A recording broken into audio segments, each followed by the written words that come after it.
এটা একটা power bank. এটা আমি এখন খুলেছি, খুলে এবার ভেতরে দেখাচ্ছি কি ব্যাটারি থাকে। এই কানেকশনটাও আমি খুলেছি। এটা ডেড অবস্থায় আমার হাতে এসেছে। এটা আমি চেক করে দেখছি।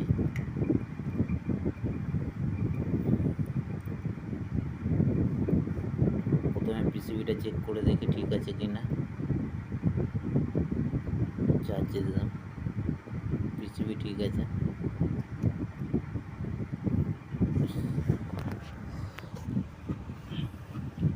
এই ব্যাটারিটাও আমি ভোল্টেজ মেপেছি, এটা 2.0 এরকম ভোল্টেজ আসছে। এখানে দুটো ব্যাটারি আছে, এখানে 10,000, 10,000, 20,000 mAh।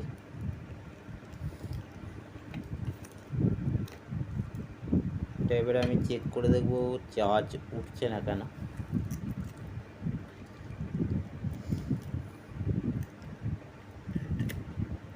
তো ফিটিং করে আবার আরেকটা ভিডিও বানাবো।